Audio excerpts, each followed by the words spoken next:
अस्सलामुअलैकुम गाइस, आज के इस प्रोग्राम में हम सीखेंगे कि हम किस तरह से एक रिंग का एरिया फाइंड कर सकते हैं। ठीक है, अगर आपको किसी भी सर्कल का एरिया फाइंड करना आता है तो आपके लिए बिल्कुल भी डिफ़िकल्ट नहीं होगा। ठीक है, सबसे पहले आप रिमाइंड कर लें कि आपको एरिया जो है वो सर्कल का वो किस तरह से हम फाइंड करते हैं। ठीक है, उसके लिए हम क्या करते हैं, एरिया किसी भी वेरिएबल में स्टोर करवा देते हैं। उसकी वैल्यू हमें चाहिए होता है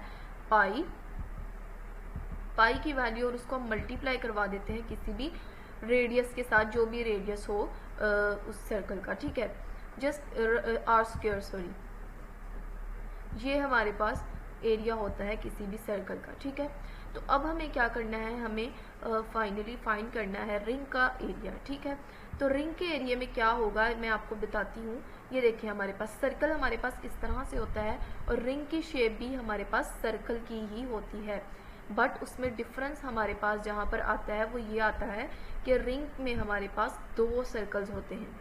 जी हाँ, रिंग में हमारे पास दो सर्कल होते हैं, एक हमारे पास होता है इनर, एक होता है आउटर। अब आप कह रहे होंगे ऐसा तो नहीं होता कि वहाँ पर दो सर्कल हमें नजर आए, तो एक्चुअली ये जो एरिया होता है ये हमारे पास मेटल का होता है, इसलिए हम इसे इस तरह से ही देखेंगे। इस तरह फिल होता है, हम देख नहीं पाते, लेकिन अगर आप देखें तो एक हमारे पास ये आउटर इनर होगा, आउटर सर्कल होगा, और एक हमारे पास इनर होगा जिसमें हमारी फिंगर जाती है। ठीक है, ये होती है हमारे पास जो है वो रिंग। ठीक है, तो अब हमने देखा था कि जो एरिया होता है हम किस तरह से फाइंड करते हैं, पाई की वैल्यू को मल्टीप्लाई कर देते हैं रेडियस की वैल्यू के साथ। ठीक है, तो सिंपली वहाँ पर क्या होता है, हमारे पास एक सर्कल होता है, उसका हम मिड पॉइंट से लेकर किसी भी बाउंड्री तक का जो डिस्टेंस होता है उसको हम एरिया रेडियस कह देते हैं, और उसको हम मल्टीप्लाई करवा देते हैं उसके स्क्वायर को। ठीक है, लेकिन यहाँ पर हमने देखा है कि यहाँ से मिड पॉइंट पे हमें दो रेडियस मिल रहे थे, एक इनर जो है वो उसका और एक आउटर का। तो कन्फ्यूजन यहाँ पे होती है कि अब हम किसको मल्टीप्लाई करेंगे, यहाँ पर इस फॉर्मूला में हम किस रेडियस को यूज़ करेंगे। ठीक है, तो ये बहुत इजी कॉन्सेप्ट है। हमें क्या करना होगा, हम एरिया बिल्कुल उसी तरह लेंगे। ठीक है, उसी तरह हम एक वेरिएबल में स्टोर करवा देंगे, और क्या करेंगे, पाई की वैल्यू भी उसी तरह लेंगे। तो फिर डिफरेंस कहाँ आएगा, डिफरेंस जस्ट आएगा हमारे पास रेडियस में। ठीक है, उसमें हम क्या करेंगे, एक हम ले लेंगे आउटर रेडियस। ठीक है, एक हमने ले लिया आउटर रेडियस, उसको माइनस कर देंगे हम इनर रेडियस में से। ठीक है, जस्ट यहाँ पर हमारे पास जो थी वो चेंज थी। यहाँ पर ये है फॉर्मूला, हम किस तरह से रिंग का एरिया फाइंड करेंगे। ठीक है, तो हम इसे अपने डेव पर भी करके देख लेते हैं ताकि आपकी जो कंफ्यूजन है वो बिल्कुल क्लियर हो जाए। ठीक है, तो लेट स्टार्ट। हमें क्या करना है, सबसे पहले अपनी हेडर फाइल्स जो है वो इंक्लूड करनी होती हैं, तो let's do it. Hash include stdio.h। ठीक है, एंड देन हैश इंक्लूड कर लेंगे ओनियो के लिए। ओके, देन हमारा स्टार्ट होता है मेन फंक्शन। आपको पता है कि हमारे प्रोग्राम की जो एग्जीक्यूशन है वो मेन फंक्शन से ही स्टार्ट होती है।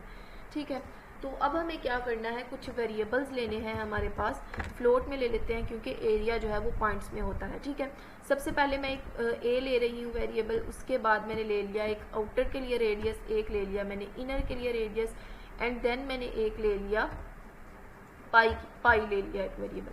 ठीक है, उसमें मैं वैल्यू जो है वो स्टोर करवा देती हूँ, वो यूज़र से एंटर करवाने की ज़रूरत नहीं है। इससे आप दो तरीके से परफॉर्म कर सकते हैं, या तो आप यूज़र से वैल्यू ले लें रेडियस की, या फिर यहीं पर डिक्लेयर करवा दें। तो मैं क्या कर रही हूँ, यूज़र से वैल्यू एंटर करवाती हूँ, enter value of outer radius. आपने यहाँ पर ज़रूर मेंशन करना है कि किस रेडियस की वैल्यू जो है वो आप लेना चाहते हैं, पहले गेट करना चाहते हैं। ठीक है, स्कैन एफ कर लेते हैं, %f होगा बिकॉज हमने जो डाटा टाइप यूज़ किया है वो है हमारे पास फ्लोट। ठीक है, यहाँ पर हम सॉरी आउटर के लिए लिखा है तो आउटर के लिए मैंने कैपिटल लिया था। इसे कॉपी कर लेते हैं कंट्रोल C के साथ और कंट्रोल V के साथ इसे पेस्ट कर लेते हैं। यहाँ पर हम इसकी जगह पर लिख देंगे इनर, एंड यहाँ पर अपना वेरिएबल जो है वो चेंज कर देंगे। ठीक है, अब हमारा जो सिंपली हमारी लॉजिक क्रिएट होगी वो यहाँ पर होगी। हमने एक वेरिएबल लिया था जिसमें हम स्टोर करवाएंगे, उसका नाम था ए।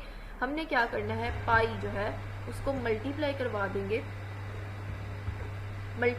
देंगे हम आर स्टेरिक आर। आपको पता है कि हम इसमें जो है वो स्क्वायर इसी तरह से फाइंड कर सकते हैं, ठीक है। अब हम इसे माइनस कर देंगे जो इनर वाला रेडियस होगा, ठीक है, और स्टेरिक आर के साथ। जस्ट ये हमारे पास प्रोग्राम था, यही इसकी लॉजिक थी।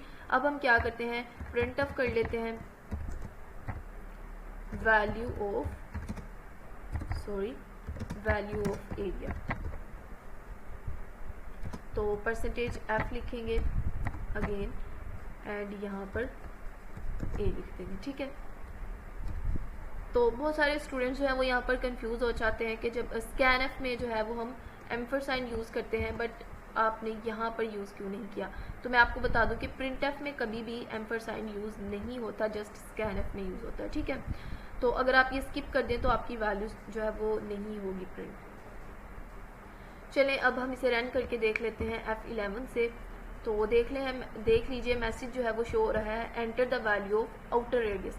तो आउटर रेडियस के लिए मैंने 60 वैल्यू जो है वो एंटर की है और इनर के लिए 30 कर दी। तो ये देखिए हमारे पास जो है वो वैल्यू आ गई है 8478.000, ठीक है। पॉइंट के बाद कोई वैल्यू नहीं थी तो 00 आपको शो हो रहा है, ठीक है। अगर आपको वीडियो पसंद आई हो तो इसे लाइक ज़रूर कीजिएगा, शेयर ज़रूर कीजिएगा और चैनल को ज़रूर सब्सक्राइब कीजिएगा। मिलते हैं नेक्स्ट वीडियो में, तब तक के लिए अल्लाह हाफ़िज़।